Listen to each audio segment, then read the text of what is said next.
ఎన్ని యూనివర్సిటీలు ఉన్నాయి, దాని గురించి ఏంది, మరి ఫీజు రియంబర్స్మెంట్ గురించి ఏంది, అన్ని విధాలా మాట్లాడి చర్చించి ఇష్టాగోష్ఠితో మాట్లాడి వెళ్ళండి. ఎవరో ఇలా బయట మాట్లాడుతున్న వాళ్ళని రానియకుండా ఐడి కార్డులు పెట్టి ఎన్ఎస్సీ కార్యకర్తలను పెట్టి కాంగ్రెస్ పార్టీ కార్యకర్తలను పెట్టి మీరు మాట్లాడుకుని వెళ్ళకండి. ఎవరైతే ఫైట్ చేస్తున్నారో ముందుకు వచ్చి కొట్లాడుతున్నారో వాళ్ళు మీరు ఇష్టాగోష్ఠి పెట్టుకొని మాట్లాడుకోండి. తప్పే ఉంది. ఇప్పుడు మేము మీకోసం కష్టపడిన వాళ్ళమే కదా. మీరు ఒక మాట అన్నారు, ఎవరైతే రండి, ఆ రోజు ఎవరైతే నా మీద ఎవరైతే తిరుగుబాటు చేస్తారో, ఈ ధర్నాలు చేస్తారో అందరూ రండి, పోలీసులు క్యాంపస్లో ఒక్క పోలీసులు కూడా ఉండొద్దని మీరే చెప్పారు కదా. ఇవాళ పొద్దున్న నుంచే ఫోన్లు స్టార్ట్ అయినాయి మాకు కూడా. ఇలా మీరు క్యాంపస్ వైపు రావద్దని, మీరు క్యాంపస్ సైడ్ వస్తే అరెస్ట్ చేస్తామని చెప్పేసి ఇలా పొద్దున్న నుంచి మాట్లాడుతారు ఎస్బీలు. ఎందుకంత మీకు ఇంత భయం ఉంటే మీరు రాకండి.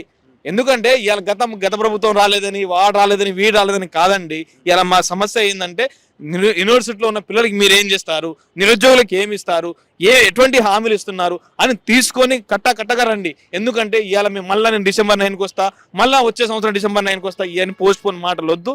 మీరు ఏమి ఇవ్వాలి, ఏం చెప్పాలనుకున్నా కూడా క్లియర్ కట్గా రేపు జరగబోయే సభలో మాకు ఒక హామీ ఇస్తే దాన్ని బట్టి మేము ఇక్కడ చదువుకోవాలా, ధర్నా చేయాలా, రాస్తారోకాలు చేయాలనేది మేము నిర్ణయిస్తాం.